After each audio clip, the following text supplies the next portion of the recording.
Kita ini terbalik. Kenapa warung di Indonesia tidak pernah berkembang? Warungnya lebih jelek dibanding rumahnya. Kenapa rumah makan di kita juga tidak berkembang? Karena ketika punya rumah makan dan berhasil, lebih milih bangun rumah mewah dulu buat anaknya dibanding memperbaiki rumah makannya. Padahal toiletnya harus bersih, tempat duduknya harus ganti dalam setiap tahun, lampu-lampunya harus nyala. Sehingga kita kalah sama orang-orang Cina. Orang-orang Cina selalu mengutamakan tempat dia jualan, tempat dia kerja itu yang utama dibanding rumahnya. Salah. Ini manajemen, ini prinsip.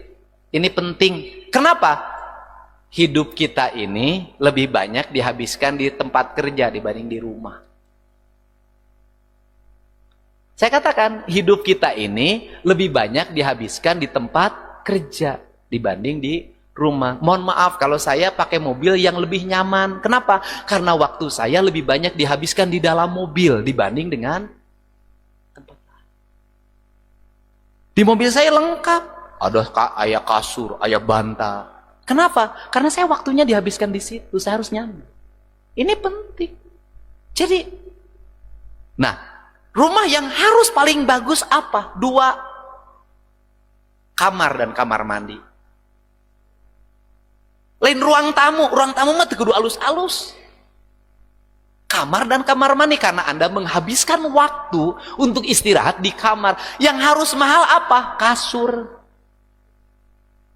Baju yang harus yang paling bagus baju apa? Celana dalam. Perempuan yang harus paling mahal apa? Apakah kebaya? Bukan, cangcut. Dengan BH. Kenapa? Karena itu yang paling mendekati alat tubuh Anda yang menjamin kesehatan Anda. Dan dari cangcut dan BH itulah pancaran kebahagiaan suami Anda bisa terlihat. Serius saya. Udah. Jangan naon pakai baju ke tempat wisuda alus. Aing ke tempo jeung salaki barang dibuka calana jerona bolong. Ini hal kecil manajemen ya, soft skill. Jadi kita ini mulailah dari hal-hal kecil. Ya. Saya termasuk yang terakhir ya, ketepatan waktu. Saya termasuk orang yang di otaknya itu dah. Jam segini di sini, jam segini di sini, jam segini di sini, jam segini di sini. Saya sudah terformat sejak kecil. Kenapa? Orang yang selalu tepat waktu itu berhasil, Pak. Nggak pernah gagal. Sudah. Ketepatan waktu itu. Dan yang terakhir adalah pekerjaan itu adalah spiritualitas. Karena pekerjaan spiritualitas, maka Anda bekerja itu Anda spiritualitas kebahagiaan. Sehingga karena spiritualitas, saya tidak mau masuk SOP pekerjaan yang membebalkan. Kenapa? Diatur baju na aing embung. Pidato kudu make tek aing embung, stres aing. Ya kan? Saya nggak bisa, saya harus merdeka. Karena saya harus merdeka, ya saya begini. Saya yang pada akhirnya, mohon maaf ya, sehat. Saya 20 tahun itu tidak pernah minum obat kimia. Jadi kalau ngomong spiritualitas, bagi saya tuh 20 tahun tidak pernah minum obat kimia, tidak mengenal dokter. Kenapa? Ya sudahlah, ngobaranku diri sorangan, tetep boga sasaha.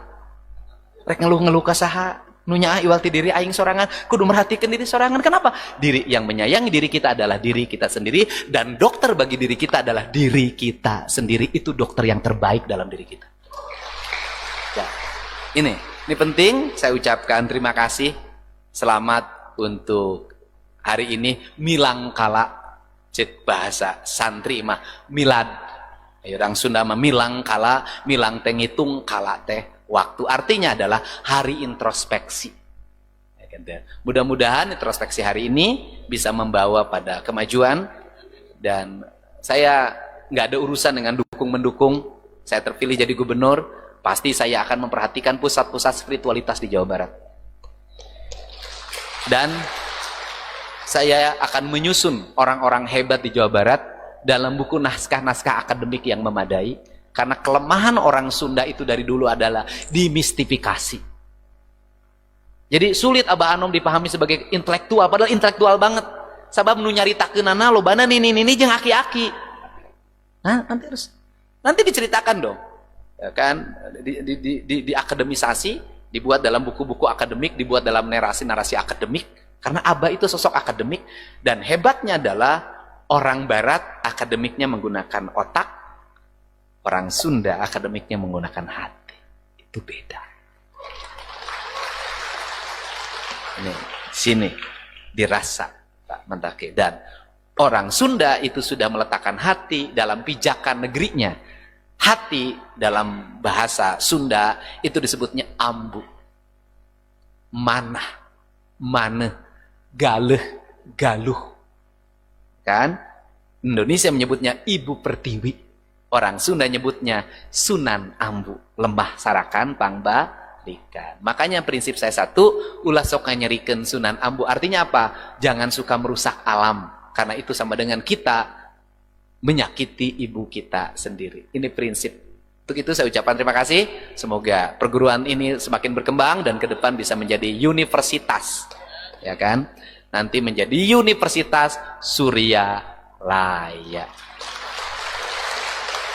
Jadi orang Sunda bangges Islam lah geus ngarimat lagi Surya Laya. Gaya Surya Laya. Sulah diganti ngaran teh. Makin nu gagah-gagah. Yang paling gagah. Dan dari sinilah kita membangun kepercayaan diri dan mari kita berdiri tegak bahwa bangsa kita bangsa unggul, leluhur kita adalah orang-orang soleh dan orang-orang unggul yang dia punya peradaban, cuman teu agul. Karena tidak agul dia tidak menulis. Dia tidak dilisensikan. Itu problemnya. Sokrates itu ditulis menjadi license. Plato menjadi license. Kita tidak. Teu agul orang Sunda mah teu agul eta.